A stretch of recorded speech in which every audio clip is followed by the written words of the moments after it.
Hi friends, welcome back. I'm Christina, the manager of the Pacific Beach Library. Thank you for joining me for another day of our read along together of Emma by Jane Austen. We are in our last week of reading, just 3 more days of reading, including today. Ooh, it's so exciting. I thought we'd start by pouring out some tea. My tea today is just a basic black tea with some lemon flavor. I have learned my lesson that I do not over tip if I'm going to pour high enough for you guys to see, so I will not drop my lid again. I'm still rather amazed that yesterday when I dropped the lid off my other teapot, I managed not to break anything. I was really worried a bit that I would look down and see like shards of glass everywhere. So that was amazing. Hello.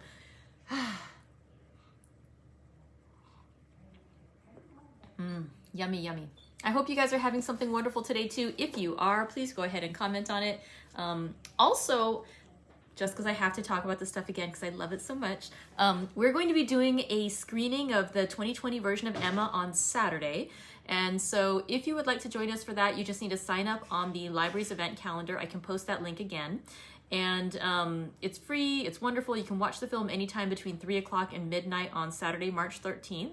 If you do want to watch it together, I am live streaming a little bit at 2:45 on Saturday. We can maybe swap some photos of what kind of tea setup we have, what snacks we may have ready for the film, and if we have any thoughts about it. And then if you guys want to, I'll be commenting along starting at 3 o'clock with the film. So if anyone wants to comment together with me, we can all sort of watch it together that way. Still so good. Okay, so let's see. And then the other thing, I said that today I was going to announce the winner of the book, and I got so distracted today I didn't look. This will be a surprise to me too. Oh, wow, this is exciting. All right, I don't know if anyone else has been looking. If you want to tell me what the book that's winning the vote is, oh my goodness, I cannot believe I forgot to look it up before 3 o'clock. Let's find out what our book is. Oh, I'm really excited too to find out what's our next book. I would say please let it be something good, but honestly, I thought all of them looked interesting. There was not a bad one in there, so it's gonna be good.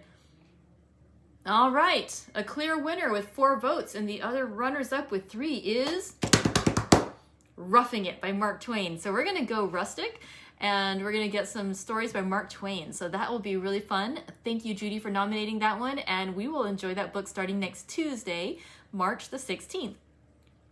In the meantime, we have just a little bit more of Emma to go. I decided today we'd read 3 chapters instead of 2 because I just didn't want to stop. Yeah, that's how good it is. So today we're going to start by discussing the 2 chapters that we read yesterday in Emma. We read chapters 11 and 12 of volume 3, or chapters 47 and 48 of the complete book. And it began, the first chapter that we read had Emma lamenting what she had learned previous chapter from Mrs. Weston about Frank Churchill being engaged to marry Jane Fairfax. Not that she was not pleased about the marriage between the 2 of them. She thinks that's going to be a wonderful match. Not that she was sorry for herself. She was not in love with Frank Churchill, and so she had no misgivings on that front. However, she thoroughly believed that Harriet Smith was in love with Frank Churchill, and especially after the disappointment of Mr. Elton, Emma felt bad for Harriet.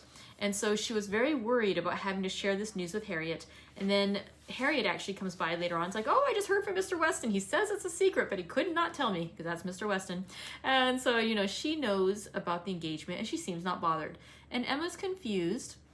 And so they have a conversation where it eventually comes out that the reason Harriet Smith was not bothered by the news of the engagement of Frank Churchill to Jane Fairfax is because Emma was, once again, mistaken. She thought that Harriet was in love with Frank Churchill, but she was not. She had feelings for Mr. Knightley because she fondly remembered Mr. Knightley saving her the embarrassment of not being asked to dance at the Crown the night that Mr. Elton was snubbing her. And Mr. Knightley had saved her from that disgrace. Oh! Sorry, I just saw some good news. Judy says March 16th is her birthday, and so happy early birthday present. We are going to read, in honor of your birthday, Judy, we're going to read the book that you nominated. But it's true. It really is true. So thank you very much. That's actually a present for all of us that we all get to enjoy the book that you nominated. Thank you. Sorry, going back to the story. So Harriet is not in love with Mr. Churchill, so her heart is not broken. She's in love with Mr. Knightley, and Emma is bothered by it, and she pauses for a moment to think, why am I so bothered by the idea of Harriet with Mr. Knightley? And it's like, thunderbolt lightning, everything she realizes in a flash is that the reason she's so bothered by the idea of Harriet with Mr. Knightley is because she loves Mr. Knightley. That she had not realized before how important it was to her to always be first in Mr. Knightley's heart, that he had always been a part of the family, and somewhere this had become like not just brother, but somebody she could be interested in spending her life with. And so she realizes with that moment of clarity that she has feelings for Mr. Knightley, and she's jealous and she's upset and she's disappointed and she doesn't want Harriet to be with him. And so she tries to politely ask, like, well, do you think that he might have feelings for you? And Harriet says, yes, I do. And Harriet says her reasons for why she thinks that Mr. Knightley does seem to esteem her highly. And Emma's like, she can't help but to think there might be some merit in it. And if there is the possibility that Mr. Knightley's in love with Harriet, it would partially be her doing by having placed them together so much, by having tried to elevate Harriet, by bringing her into her society, and also by trying to tell Harriet, you're too good for the likes of Mr. Martin, Mr. Robert Martin.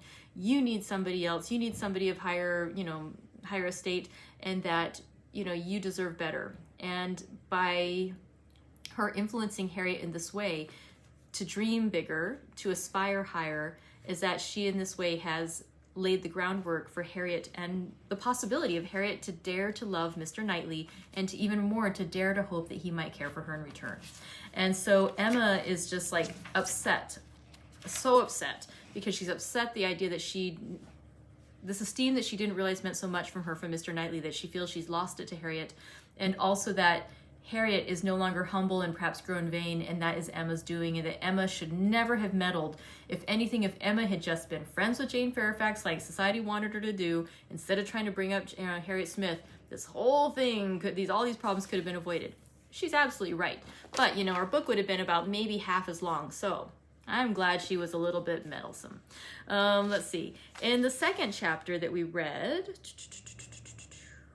Mrs. Weston reports on a visit that she had with Jane Fairfax, where basically Jane Fairfax, sorry, my thing briefly unconnected, and hopefully we're back together. So Jane Fairfax reveals to Mrs. Weston how she had felt very conflicted about the engagement. Obviously she cares about Frank Churchill, but she felt bad about being deceptive and not being open about it.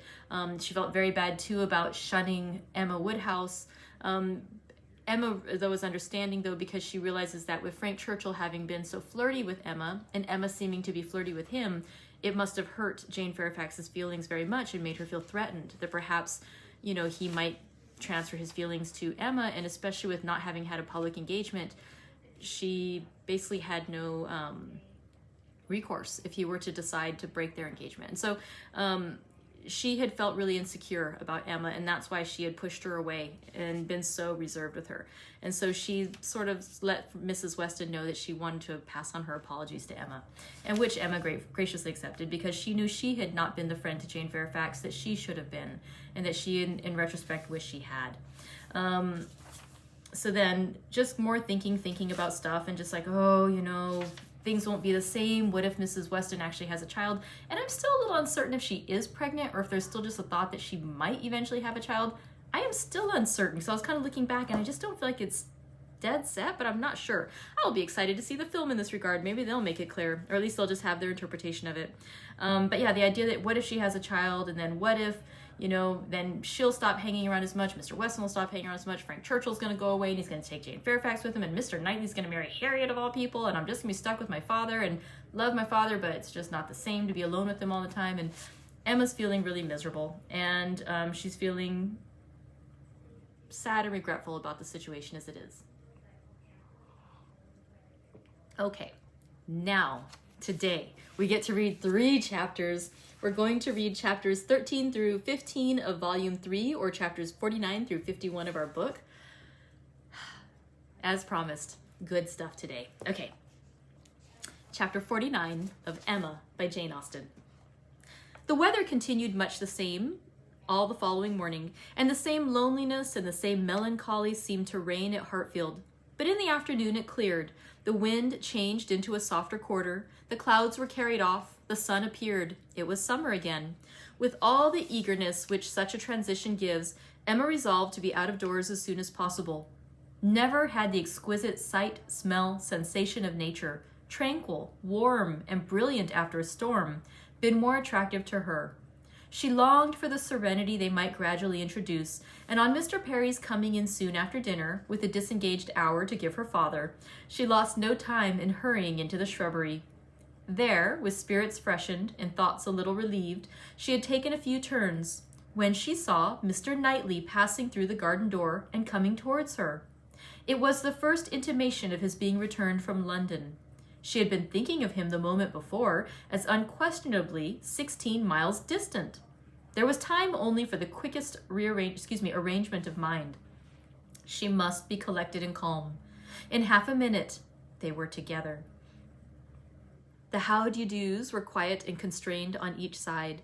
She asked after their mutual friends. They were all well. When had he left them? Only that morning. He must have had a wet ride. Yes. He meant to walk with her, she found. He had just looked into the dining room, and as he was not wanted there, preferred being out of doors. She thought he neither looked nor spoke cheerfully, and the first possible cause for it, suggested by her fears, was that he had perhaps been communicating his plans to his brother, and was pained by the manner in which they had been received. They walked together. He was silent. She thought he was often looking at her and trying for a fuller view of her face than it suited her to give. And this belief produced another dread. Perhaps he wanted to speak to her of his attachment to Harriet. He might be watching for encouragement to begin. She could not feel equal to lead the way to any such subject. He must do it all himself. Yet she could not bear this silence. With him, it was most unnatural. She considered, resolved, and, trying to smile, began, "You have some news to hear now you are come back that will rather surprise you." "Have I?" said he quietly, and looking at her.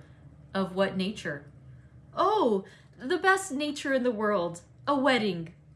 After waiting a moment, as if to be sure she intended to say no more, he replied, "If you mean Miss Fairfax and Frank Churchill, I have heard that already." "How is it possible?" cried Emma, turning her glowing cheeks toward him, for while she spoke it occurred to her that he might have called at Mrs. Goddard's in his way.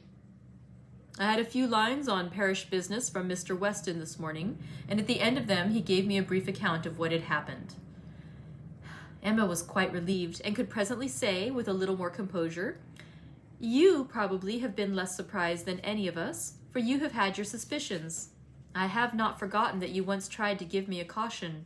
I wish I had attended to it, but," with a sinking voice and a heavy sigh, "I seem to have been doomed to blindness." For a moment or two nothing was said, and she was unsuspicious of having excited any particular interest, till she found her arm drawn within his and pressed against his heart, and heard him thus saying, in a tone of great sensibility, speaking low, "Time, my dearest Emma, time will heal the wound. Your own excellent sense, your exertions for your father's sake, I know you will not allow yourself—" Her arm was pressed again as he added, in a more broken and subdued accent, "the feelings of the warmest friendship, indignation, abominable scoundrel." And in a louder, steadier tone he concluded with, "He will soon be gone. They will soon be in Yorkshire. I am sorry for her. She deserves a better fate." Emma understood him, and as soon as she could recover from the flutter of pleasure excited by such tender consideration, replied, "You are very kind, but you are mistaken, and I must set you right. I am not in want of that sort of compassion. My blindness to what was going on led me to act by them in a way that I must always be ashamed of, and I was very foolishly tempted to say and do things which may well lay me open to unpleasant conjectures. But I have no other reason to regret that I was not in the secret earlier." "Emma," cried he, looking eagerly at her, "are you indeed?" But checking himself, No, I understand you. Forgive me, I am pleased that you can say even so much. He is no object of regret, indeed, and it will not be very long, I hope, before that becomes the acknowledgment of more than your reason. Fortunate that your affections were not further entangled. I could never, I confess, from your manners, assure myself as to the degree of what you felt. I could only be certain that there was a preference, and a preference which I never believed him to deserve. He is a disgrace to the name of man. And is he to be rewarded with that sweet young woman? Jane, Jane, you will be a miserable creature. Mr. Knightley, said Emma, trying to be lively, but really confused, I am in a very extraordinary situation. I cannot let you continue in your error, and yet perhaps, since my manners gave such an impression, I have as much reason to be ashamed of confessing that I never have been at all attached to the person we are speaking of, as it might be natural for a woman to feel in confessing exactly the reverse. But I never have. He listened in perfect silence. She wished him to speak, but he would not. She supposed she must say more before she were entitled to his clemency, but it was a hard case to be obliged still to lower herself in his opinion. She went on, however. I have very little to say for my own conduct. I was tempted by his attentions and allowed myself to appear pleased. An old story, probably, a common case, and yet no more than has happened to hundreds of my sex before. And yet it may not be the more excusable in one who sets up as I do for understanding. Many circumstances assisted the temptation. He was the son of Mr. Weston. He was continually here. I always found him very pleasant. And in short, for, with a sigh, let me swell out the causes ever so ingeniously, they all center in this at last. My vanity was flattered, and I allowed his attentions. Latterly, however, for some time indeed, I have had no idea of their meaning anything. I thought them a habit, a trick, nothing that called for seriousness on my side. He has imposed on me, but he has not injured me. I have never been attached to him, and now I can tolerably comprehend his behavior. He never wished to attach me. It was merely a blind to conceal his real situation with another. It was his object to blind all about him, and no one, I am sure, could be more effectually blinded than myself, except that I was not blinded. That it was my good fortune. That, in short, I was somehow or other safe from him. She had hoped for an answer here, for a few words to say that her conduct was at least intelligible, but he was silent, and as far as she could judge, deep in thought. At last, and tolerably in his usual tone, he said, I have never had a high opinion of Frank Churchill. I can suppose, however, that I may have underrated him. My acquaintance with him has been but trifling, and even if I have not underrated him hitherto, he may yet turn out well. With such a woman he has a chance. I have no motive for wishing him ill, and for her sake, whose happiness will be involved in his good character and conduct, I shall certainly wish him well. I have no doubt of their being happy together, said Emma. I believe them to be very mutually and very sincerely attached. He is a most fortunate man, returned Mr. Knightley with energy. So early in life, at 23, a period when, if a man chooses a wife, he generally chooses ill. At 23 to have drawn such a prize. What years of felicity that man, in all human calculation, has before him.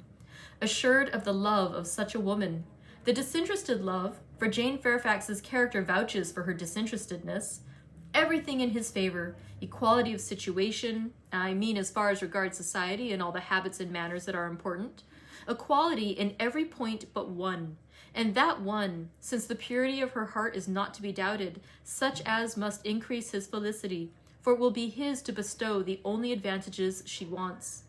A man would always wish to give a woman a better home than the one he takes her from, and he who can do it, where there is no doubt of her regard, must, I think, be the happiest of mortals. Frank Churchill is, indeed, the favorite of fortune. Everything turns out for his good. He meets with a young woman at a watering place, gains her affection, cannot even weary her by negligent treatment, and had he and all his family sought round the world for a perfect wife for him, they could not have found her superior. His aunt is in the way, his aunt dies. He has only to speak. His friends are eager to promote his happiness. He has used everybody ill, and they are all delighted to forgive him. He is a fortunate man indeed. You speak as if you envied him. And I do envy him, Emma. In one respect, he is the object of my envy. Emma could say no more. They seemed to be within half a sentence of Harriet, and her immediate feeling was to avert the subject if possible. She made her plan. She would speak of something totally different, the children in Brunswick Square, and she only waited for breath to begin when Mr. Knightley startled her by saying, "You will not ask me what is the point of envy. You are determined, I see, to have no curiosity. You are wise, but I cannot be wise. Emma, I must tell you what you will not ask, though I may wish it unsaid the next moment." "Oh, then, don't speak it! Don't speak it!" she eagerly cried. "Take a little time. Consider. Do not commit yourself."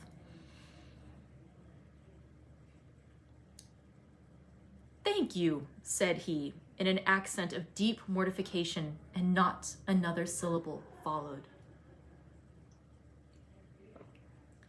Emma could not bear to give him pain. He was wishing to confide in her, perhaps to consult her. Cost her what it would, she would listen. She might assist his resolution or reconcile him to it. She might give just praise to Harriet, or, by representing to him his own independence, relieve him from that state of indecision which must be more intolerable than any alternative to such a mind as his. They had reached the house. "You are going in, I suppose," said he. "No," replied Emma, quite confirmed by the depressed manner in which he still spoke. "I should like to take another turn. Mr. Perry is not gone." And, after proceeding a few steps, she added, "I stopped you ungraciously just now, Mr. Knightley, and, I am afraid, gave you pain. But if you have any wish to speak openly to me as a friend, or to ask my opinion of anything that you may have in contemplation, as a friend, indeed, you may command me. I will hear whatever you like. I will tell you exactly what I think." "As a friend," repeated Mr. Knightley. "Emma, that, I fear, is a word. No, I have a wish. Stay. Yes, why should I hesitate? I have gone too far already for concealment. Emma, I accept your offer. Extraordinary as it may seem, I accept it and refer myself to you as a friend. Tell me then, have I no chance of ever succeeding?" He stopped in his earnestness to look the question, and the expression of his eyes overpowered her. "My dearest Emma," said he, "for dearest you will always be, whatever the event of this hour's conversation, my dearest, most beloved Emma, tell me at once. Say no if it is to be said." She could really say nothing. "You are silent," he cried with great animation, "absolutely silent. At present, I ask no more." Emma was almost ready to sink under the agitation of this moment. The dread of being awakened from the happiest dream was perhaps the most prominent feeling.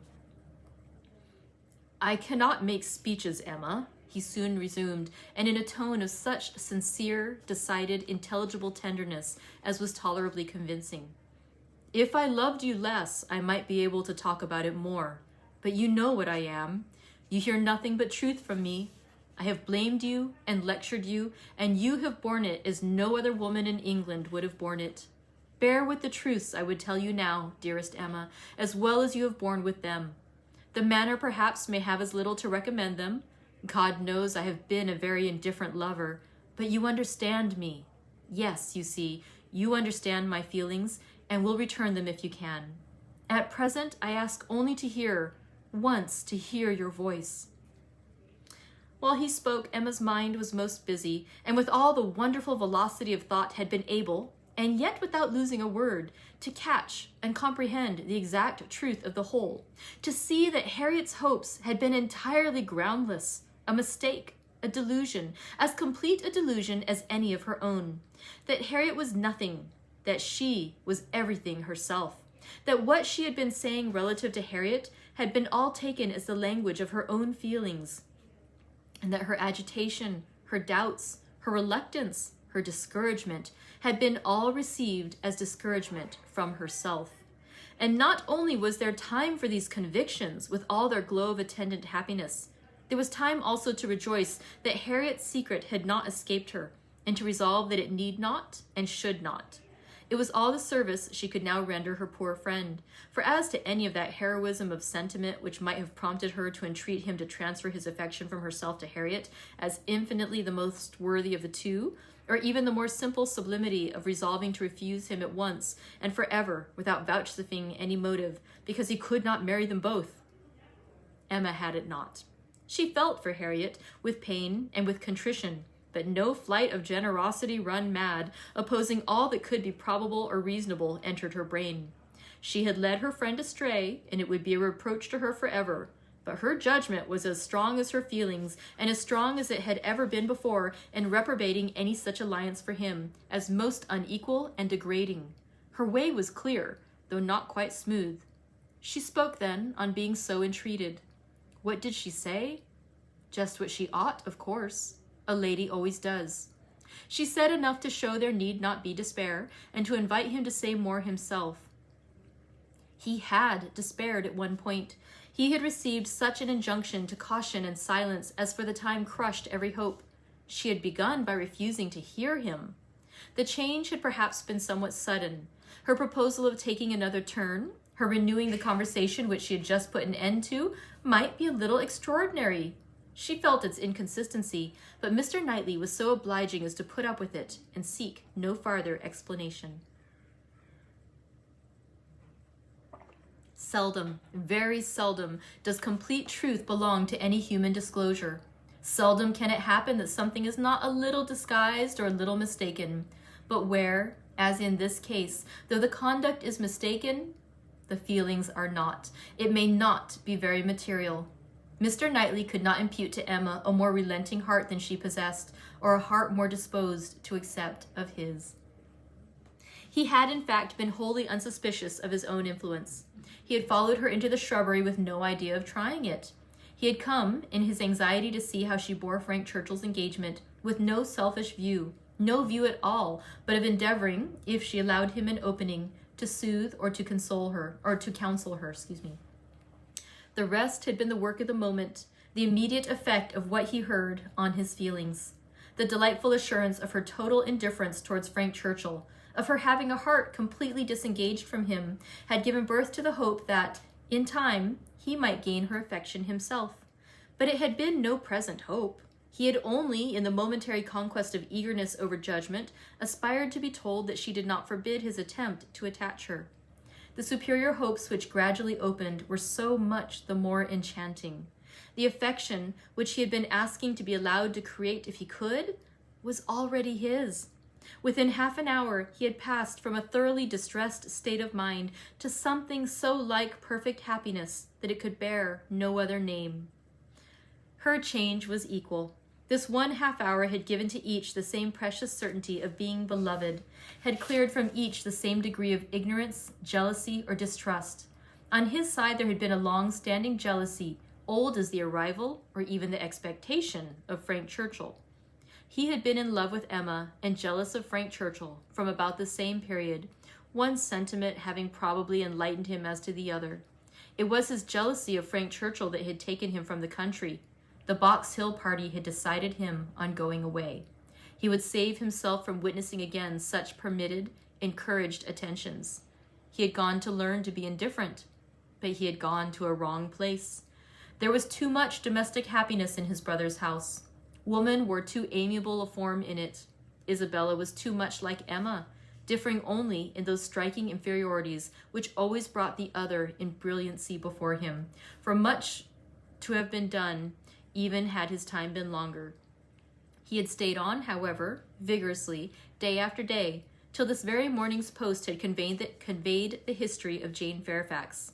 Then, with the gladness which must be felt, nay, which he did not scruple to feel, having never believed Frank Churchill to be at all deserving of Emma, was there so much fond solicitude, so much keen anxiety for her, that he could stay no longer. He had ridden home through the rain, and had walked up directly after dinner to see how the sweetest and best of all creatures, faultless in spite of all her faults, bore the discovery. He had found her agitated and low. Frank Churchill was a villain. He had heard her declare that she had never loved him. Frank Churchill's character was not desperate. She was his own Emma by hand and word when they returned into the house. And if he could have thought of Frank Churchill then, he might have deemed him a very good sort of fellow. Okay. Chapter 14 of our book, or chapter 50, or chapter 14 of volume 3, or chapter 50 of Emma. What totally different feelings did Emma take back into the house from what she had brought out? She had then been only daring to hope for a little respite of suffering. She was now in an exquisite flutter of happiness, and such happiness, moreover, as she believed must still be greater when the flutter should have passed away. They sat down to tea. The same party round the same table. How often it had been collected, and how often had her eyes fallen on the same shrubs in the lawn and observed the same beautiful effect of the western sun. But never in such a state of spirits, never in anything like it, and it was with difficulty that she could summon enough of her usual self to be the attentive lady of the house, or even the attentive daughter. Poor Mr. Woodhouse little suspected what was plotting against him in the breast of that man whom he was so cordially welcoming, and so anxiously hoping might not have taken cold from his ride. Could he have seen the heart, he would have cared very little for the lungs. But without the most distant imagination of the impending evil, without the slightest perception of anything extraordinary in the looks or ways of either, he repeated to them very comfortably all the articles of news he had received from Mr. Perry, and talked on with much self-contentment, totally unsuspicious of what they could have told him in return. As long as Mr. Knightley remained with them, Emma's fever continued. But when he was gone, she began to be a little tranquilized and subdued, and in the course of the sleepless night, which was the tax for such an evening, she found one or two such very serious points to consider as made her feel that even her happiness must have some alloy. Her father and Harriet. She could not be alone without feeling the full weight of their separate claims, and how to guard the comfort of both to the utmost was the question. With respect to her father, it was a question soon answered. She hardly knew yet what Mr. Knightley would ask, but a very short parley with her own heart produced the most solemn resolution of never quitting her father. She even wept over the idea of it as a sin of thought. While he lived, it must be only an engagement, but she flattered herself that if divested of the danger of drawing her away, it might become an increase of comfort to him. How to do her best by Harriet was of more difficult decision. How to spare her from any unnecessary pain, how to make her any possible atonement, how to appear least her enemy. On these subjects, her perplexity and distress were very great, and her mind had to pass again and again through every bitter reproach and sorrowful regret that had ever surrounded it. She could only resolve at last that she would still avoid a meeting with her and communicate all that need be told by letter, that it would be inexpressibly desirable to have her removed just now for a time from Highbury, and, indulging in one scheme more, nearly resolved that it would be practicable to get an invitation for her to Brunswick Square. Isabella had been pleased with Harriet, and a few weeks spent in London must give her some amusement. She did not think it in Harriet's nature to escape being benefited by novelty and variety, by the streets, the shops, and the children. At any rate, it would be a proof of attention and kindness in herself, from whom everything was due, a separation for the present, and averting of the evil day when they must all be together again. She rose early and wrote her letter to Harriet, an employment which left her so very serious, so nearly sad, that Mr. Knightley, in walking up to Hartfield to breakfast, did not arrive at all too soon, and half an hour stolen afterwards to go over the same ground again with him, literally and figuratively, was quite necessary to reinstate her in a proper share of the happiness of the evening before. He had not left her long, by no means long enough for her to have the slightest inclination for thinking of anybody else, when a letter was brought to her from Randalls. A very thick letter. She guessed what it must contain, and deprecated the necessity of reading it. She was now in perfect charity with Frank Churchill. She wanted no explanations. She wanted only to have her thoughts to herself, and as for understanding anything he wrote, she was sure she was incapable of it. It must be waded through, however. She opened the packet. It was too surely so. A note from Mrs. Weston to herself ushered in the letter from Frank to Mrs. Weston. I have the greatest pleasure, my dear Emma, in forwarding to you the enclosed. I know what thorough justice you will do it, and have scarcely a doubt of its happy effect. I think we shall never materially disagree about the writer again, but I will not delay you by a long preface. We are quite well. This letter has been the cure of all the little nervousness I have been feeling lately. I did not quite like your looks on Tuesday, but it was an ungenial morning, and though you will never own being affected by weather, I think everybody feels a northeast wind. I felt for your dear father very much in the storm of Tuesday afternoon and yesterday morning, but had the comfort of hearing last night by Mr. Perry that it had not made him ill. Yours ever, A.W. To Mrs. Weston, Windsor, July. My dear Madam, if I made myself intelligible yesterday, this letter will be expected. But expected or not, I know it will be read with candor and indulgence. You are all goodness, and I believe there will be need of even all your goodness to allow for some parts of my past conduct. But I have been forgiven by one who had still more to resent. My courage rises while I write. It is very difficult for the prosperous to be humble. I have already met with such success in 2 applications for pardon that I may be in danger of thinking myself too sure of yours and of those among your friends who have had any ground of offense. You must all endeavor to comprehend the exact nature of my situation when I first arrived at Randall's. You must consider me as having a secret which was to be kept at all hazards. This was the fact. My right to place myself in a situation requiring such concealment is another question. I shall not discuss it here. For my temptation to think it a right, I refer every caviller to a brick house, sashed windows below and casements above, in Highbury. I dared not address her openly. My difficulties in the then state of Enscombe must be too well known to require definition, and I was fortunate enough to prevail, before we parted at Weymouth, and to induce the most upright female mind in the creation to stoop in charity to a secret engagement. Had she refused, I should have gone mad. But you will be ready to say, what was your hope in doing this? What did you look forward to? To anything, everything, to time, chance, circumstance, slow effects, sudden bursts, perseverance and weariness, health and sickness. Every possibility of good was before me, and the first of blessings secured in obtaining her promises of faith and correspondence.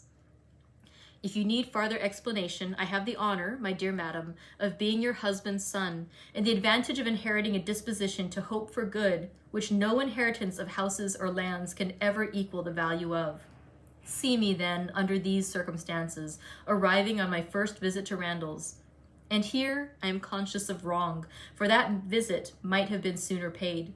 You will look back and see that I did not come till Miss Fairfax was in Highbury, and as you were the person slighted, you will forgive me instantly, but I must work on my father's compassion by reminding him that so long as I absented myself from his house, so long I lost the blessing of knowing you. My behavior during the very happy fortnight which I spent with you did not, I hope, lay me open to reprehension, excepting on one point. And now I come to the principal, the only important part of my conduct while belonging to you, which excites my own anxiety or requires very solicitous explanation. With the greatest respect and the warmest friendship, do I mention Miss Woodhouse. My father perhaps will think I ought to add, with the deepest humiliation. A few words which dropped from him yesterday spoke his opinion, and some censure I acknowledge myself liable to. My behavior to Miss Woodhouse indicated, I believe, more than it ought. In order to assist a concealment so essential to me, I was led on to make more than an allowable use of the sort of intimacy into which we were immediately thrown. I cannot deny that Miss Woodhouse was my ostensible object, but I am sure you will believe the declaration that had I not been convinced of her indifference, I would not have been induced by any selfish views to go on. Amiable and delightful as Miss Woodhouse is, she never gave me the idea of a young woman likely to be attached. And that she was perfectly free from any tendency to being attached to me was as much my conviction as my wish. She received my attentions with an easy, friendly, good-humored playfulness, which exactly suited me. We seemed to understand each other. From our relative situation, those attentions were her due, and were felt to be so. Whether Miss Woodhouse began really to understand me before the expiration of that fortnight, I cannot say. When I called to take leave of her, I remembered that I was within a moment of confessing the truth, and I then fancied she was not without suspicion. But I have no doubt of her having since detected me, at least in some degree. She may not have surmised the whole, but her quickness must have penetrated a part. I cannot doubt it. You will find, whenever the subject becomes freed from its present constraints, that it did not take her wholly by surprise. She frequently gave me hints of it. I remember her telling me at the ball that I owed Mrs. Elton gratitude for her attentions to Miss Fairfax. I hope this history of my conduct towards her will be admitted by you and my father as great extenuation of what you saw amiss. While you considered me as having sinned against Emma Woodhouse, I could deserve nothing from either. Acquit me here, and procure for me, when it is allowable, the acquittal and good wishes of that said Emma Woodhouse, whom I regard with so much brotherly affection as to long to have her as deeply and as happily in love as myself. Whatever strange things I said or did during that fortnight, you have now a key to. My heart was in Highbury, and my business was to get my body thither as often as might be, and with the least suspicion. If you remember any queerness, set them all to the right account. Of the pianoforte so much talked of, I feel it only necessary to say that its being ordered was absolutely unknown to Miss F, who would never have allowed me to send it had any choice been given her. The delicacy of her mind throughout the whole engagement, my dear madam, is much beyond my power of doing justice to. You will soon, I earnestly hope, know her thoroughly yourself. No description can describe her. She must tell you herself what she is, yet not by word, for never was there a human creature who would so designedly suppress her own merit. Since I began this letter, which will be longer than I foresaw, I have heard from her. She gives a good account of her own health, but as she never complains, I dare not depend. I want to have your opinion of her looks. I know you will soon call on her. She is living in dread of the visit. Perhaps it is paid already. Let me hear from you without delay. I am impatient for 1,000 particulars. Remember how few minutes I was at Randall's, and in how bewildered, how mad a state, and I am not much better yet, still insane either from happiness or misery. When I think of the kindness and favor I have met with, of her excellence and patience, and my uncle's generosity, I am mad with joy. But when I recollect all the uneasiness I occasioned her, and how little I deserve to be forgiven, I am mad with anger. If I could but see her again. But I must not propose it yet. My uncle has been too good for me to encroach. I must still add to this long letter. You have not heard all that you ought to hear. I could not give any connected detail yesterday, but the suddenness and, in one light, the unseasonableness with which the affair burst out needs explanation. For though the event of the 26th ult, as you will ultimately, I think is what it means, as you will conclude, immediately opened to me the happiest prospects, I should not have presumed on such early measures, but from the very particular circumstances which left me not an hour to lose. I should myself have shrunk from anything so hasty, and she would have felt every scruple of mine with multiplied strength and refinement. But I had no choice. The hasty engagement she had entered into with that woman. Here, my dear madam, I am obliged to leave off abruptly to recollect and compose myself. I have been walking over the country, and am now, I hope, rational enough to make the rest of the letter what it ought to be. It is, in fact, a most mortifying retrospect for me. I behaved shamefully, and here I can admit that my manners to Miss W, in being unpleasant to Miss F, were highly blamable. She disapproved them, which ought to have been enough. My plea of concealing the truth she did not think sufficient. She was displeased. I thought unreasonably so. I thought her, on 1,000 occasions, unnecessarily scrupulous and cautious. I thought her even cold. But she was always right. If I had followed her judgment and subdued my spirits to the level of what she deemed proper, I should have escaped the greatest unhappiness I have ever known. We quarreled. Do you remember the morning spent at Donwell? There, every little dissatisfaction that had occurred before came to a crisis. I was late. I met her walking home by herself and wanted to walk with her, but she would not suffer it. She absolutely refused to allow it, which I then thought most unreasonable. Now, however, I see nothing in it but a very natural and consistent degree of discretion. while I, to blind the world to our engagement, was behaving 1 hour with objectionable particularity to another woman, was she to be consenting the next to a proposal which might have made every previous caution useless? Had we been met walking together between Donwell and Highbury, the truth must have been suspected. I was mad enough, however, to resent. I doubted her affection. I doubted it more the next day on Box Hill, when, provoked by such conduct on my side, such shameful, insolent neglect of her, and such apparent devotion to Miss W. as it would have been impossible for any woman of sense to endure, she spoke her resentment in a form of words perfectly intelligible to me. In short, my dear madam, it was a quarrel blameless on her side, abominable on mine, and I returned the same evening to Richmond, though I might have stayed with you till the next morning, merely because I would be as angry with her as possible. Even then I was not such a fool as not to mean to be reconciled in time, but I was the injured person, injured by her coldness, and I went away determined that she should make the first advances. I shall always congratulate myself that you were not of the Box Hill party. Had you witnessed my behavior there, I can hardly suppose you would ever have thought well of me again. Its effect upon her appears in the immediate resolution it produced. As soon as she found I was really gone from Randalls, she closed with the offer of that officious Mrs. Elton, the whole system of whose treatment of her, by the by, has ever filled me with indignation and hatred. I must not quarrel with the spirit of forbearance which has been so richly extended towards myself, but otherwise I should loudly protest against the share of it which that woman has known. Jane, indeed. You will observe that I have not yet indulged myself in calling her by that name, even to you. Think, then, what I must have endured in hearing it bandied between the Eltons with all the vulgarity of needless repetition, and all the insolence of imaginary superiority. Have patience with me, I shall soon have done. She closed with this offer, resolving to break with me entirely, and wrote the next day to tell me that we never were to meet again. She felt the engagement to be a source of repentance and misery to each. She dissolved it. This letter reached me on the very morning of my poor aunt's death. I answered it within an hour, but from the confusion of my mind and the multiplicity of business falling on me at once, my answer, instead of being sent with all the many other letters of that day, was locked up in my writing desk, and I, trusting that I had written enough, though but a few lines to satisfy her, remained without any uneasiness.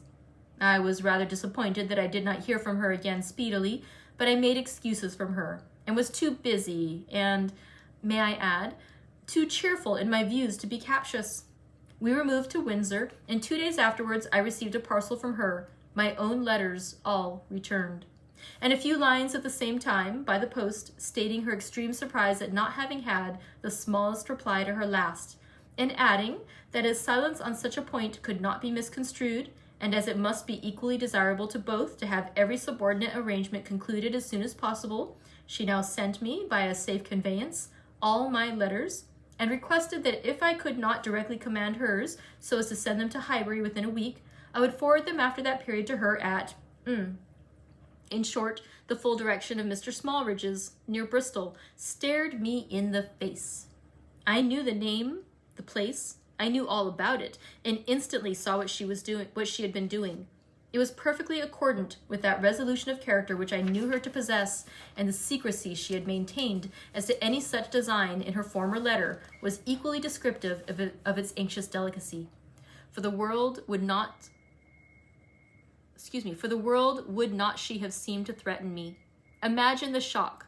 Imagine how, till I had actually detected my own blunder, I raved at the blunders of the post.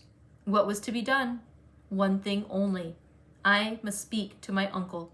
Without his sanction, I could not hope to be listened to again. I spoke. Circumstances were in my favor. The late event had softened away his pride, and he was, earlier than I could have anticipated, wholly reconciled and complying, and could say at last, poor man, with a deep sigh, that he wished I might find as much happiness in the marriage state as he had done. I felt that it would be of a different sort. Are you disposed to pity me for what I must have suffered in opening the cause to him, for my suspense while all was at stake? No, do not pity me till I reached Highbury and saw how ill I had made her. Do not pity me till I saw her wan, sick looks. I reached Highbury at the time of day when, from my knowledge of their late breakfast hour, I was certain of a good chance of finding her alone. I was not disappointed, and at last I was not disappointed either in the object of my journey. A great deal of very reasonable, very just displeasure I had to persuade away, but it is done. We are reconciled, dearer, much dearer than ever, and no moment's uneasiness can ever occur between us again. Now, my dear madam, I will release you, but I could not conclude before. 1,000 and 1,000 thanks for all the kindness you have ever shown me, and 10,000 for the attentions your heart will dictate towards her. If you think me in a way to be happier than I deserve, I am quite of your opinion. Miss W. calls me the child of good fortune. I hope she is right. In one respect, my good fortune is undoubted, that of being able to subscribe myself, your obliged and affectionate son, F.C. Weston Churchill.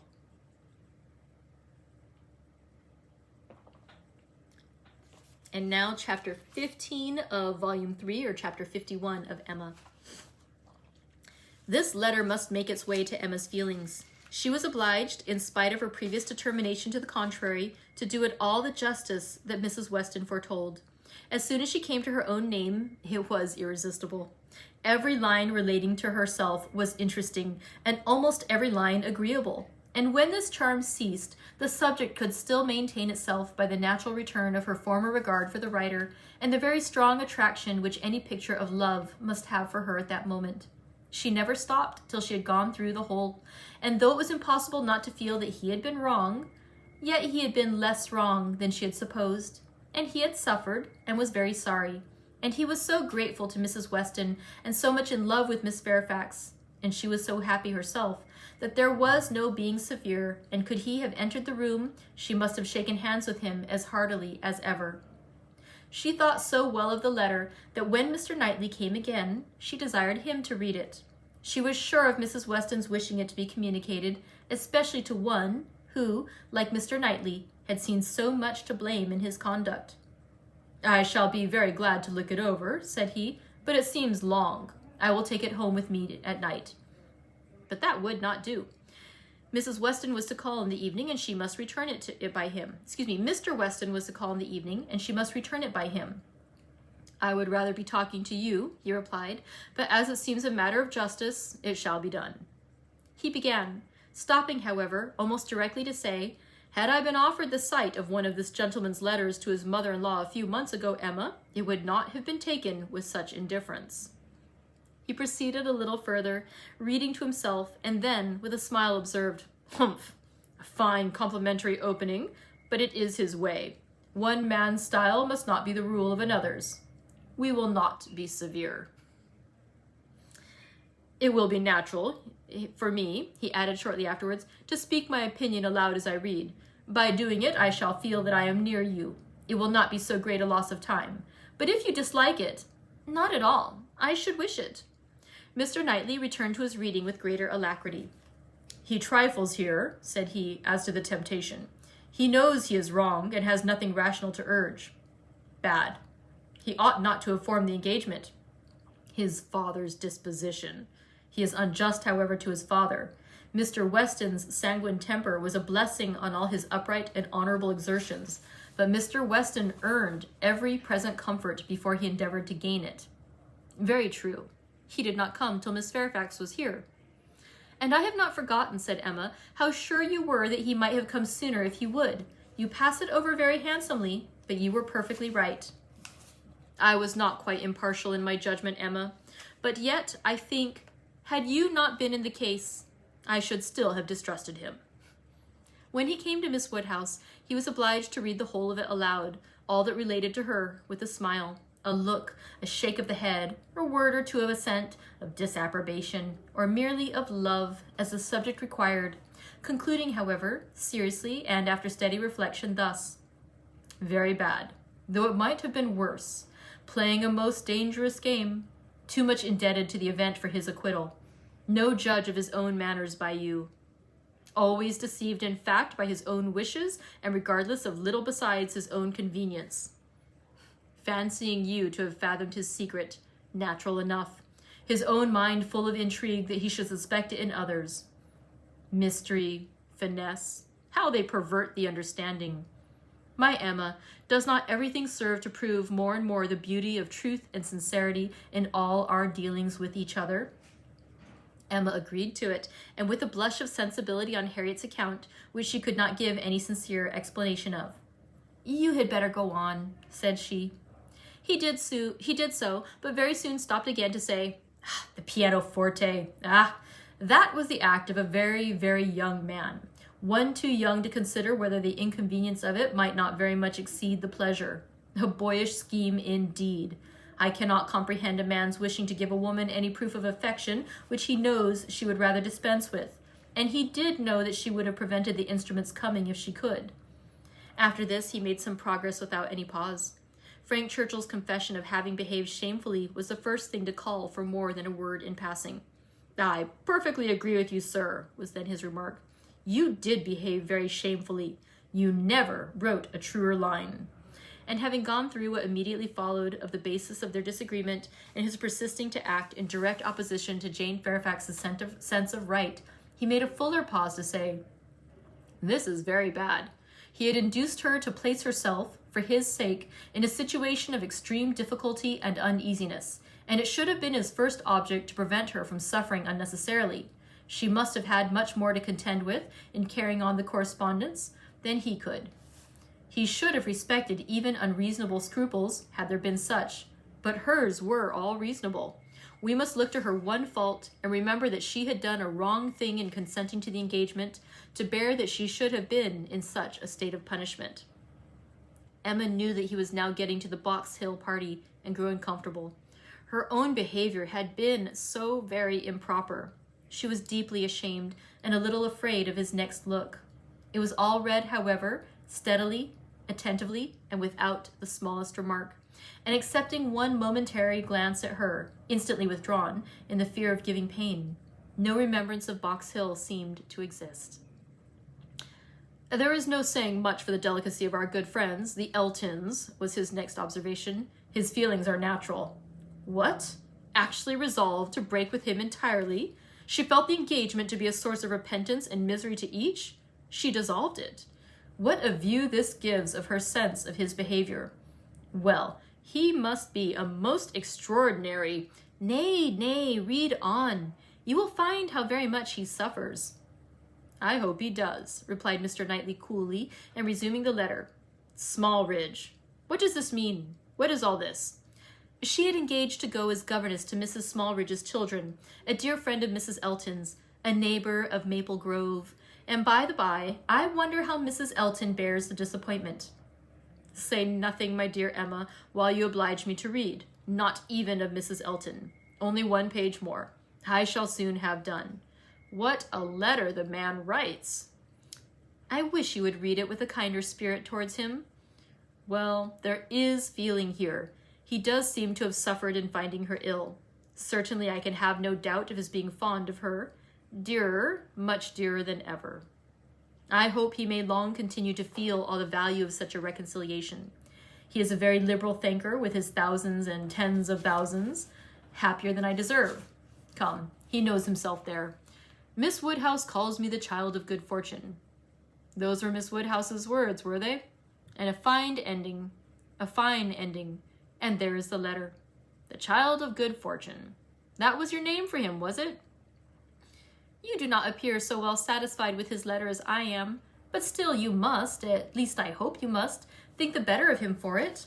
I hope it does him some service with you. Yes, certainly it does. He has had great faults of inconsideration and thoughtlessness, and I am very much of his opinion in thinking him likely to be happier than he deserves. But still as he is, beyond a doubt, really attached to Miss Fairfax, and will soon, it may be hoped, have the advantage of being constantly with her, I am very ready to believe his character will improve and acquire from hers the steadiness and delicacy of principle that it wants. And now, let me talk to you of something else. I have another person's interest at present so much at heart that I cannot think any longer about Frank Churchill. Ever since I left you this morning, Emma, my mind has been hard at work on one subject. The subject followed. It was in plain, unaffected, gentlemanlike English, such as Mr. Knightley used even to the woman he was in love with, how to be able to ask her to marry him without attacking the happiness of her father. Emma's answer was ready at the first word. While her dear father lived, any change of condition must be impossible for her. She could never quit him. Part only of this answer, however, was admitted. The impossibility of her quitting her father, Mr. Knightley felt as strongly as herself. But the inadmissibility of any other change he could not agree to. He had been thinking it over most deeply, most intently. He had at first hoped to induce Mr. Woodhouse to remove with her to Donwell. He had wanted to believe it feasible. But his knowledge of Mr. Woodhouse would not suffer him to deceive himself long. And now he confessed his persuasion that such a transplantation would be a risk of her father's comfort, perhaps even of his life, which must not be hazarded. Mr. Woodhouse taken from Hartfield? No, he felt that it ought not to be attempted. But the plan which had arisen on the sacrifice of this, he trusted his dearest Emma would not find in any respect objectionable. It was that he should be received at Hartfield, that so long as her father's happiness, in other words, his life, required Hartfield to continue her home, it should be his likewise. Of their all removing to Donwell, Emma had already had her own passing thoughts. Like him, she had tried the scheme and rejected it. But such an alternative as this had not occurred to her. She was sensible of all the affection it evinced. She felt that, in quitting Donwell, he must be sacrificing a great deal of independence of hours and habits, that in living constantly with her father, and in no house of his own, there would be much, very much, to be borne with. She promised to think of it and advised him to think of it more, but he was fully convinced that no reflection could alter his wishes or his opinion on the subject. He had given it, he could assure her, very long and calm consideration. He had been walking away from William Larkins the whole morning to have his thoughts to himself. "Ah, there is one difficulty unprovided for," cried Emma. "I am sure William Larkins will not like it. You must get his consent before you ask mine." She promised, however, to think of it, and pretty nearly promised, moreover, to think of it, with the intention of finding it a very good scheme. It is remarkable that Emma, in the many, very many points of view in which she was now beginning to consider Donwell Abbey, was never struck with any sense of injury to her nephew Henry, whose rights as heir apparent had formerly been so tenaciously regarded. Think she must of the possible difference to the poor little boy, and yet she only gave herself a saucy, conscious smile about it, and found amusement in detecting the real cause of that violent dislike of Mr. Knightley's marrying Jane Fairfax, or anybody else, which at the time she had wholly imputed to the amiable solicitude of the sister and the aunt.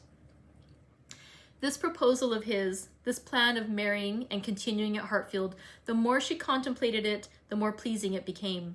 His evils seemed to lessen, her own advantages to increase, their mutual good to outweigh every drawback. Such a companion for herself in the periods of anxiety and cheerlessness before her, such a partner in all those duties and cares to which time must be giving increase of melancholy. She would have been too happy, but for poor Harriet.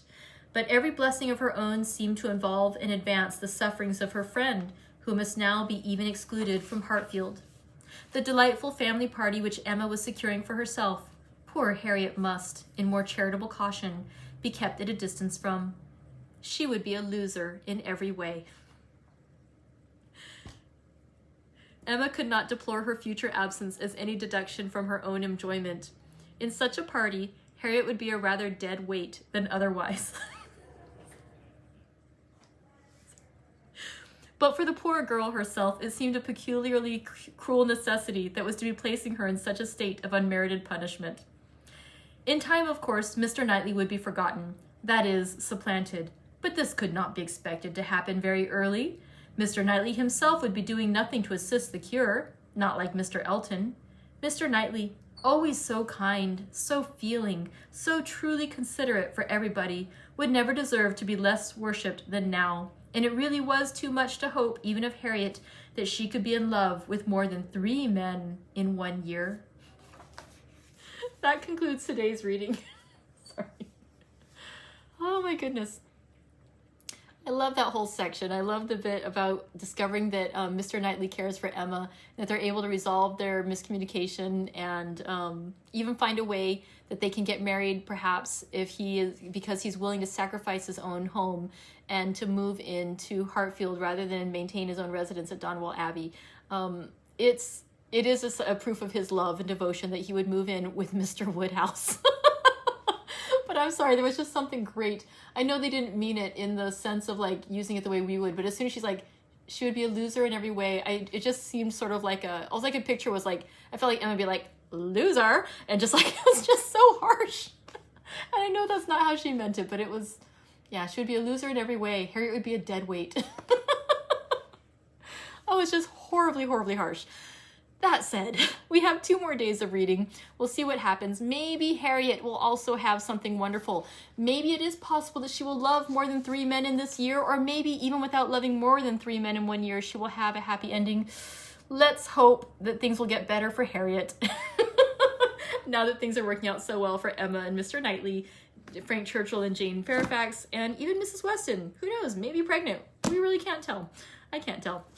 So thank you very much for joining me today. I look forward to seeing you tomorrow for more reading, and we just have 2 more days to conclude our book. Yay! See you soon. Thank you, friends. Oh, and if you haven't signed up to watch the movie yet, please go on and sign up to do that. All right, see you guys. Bye.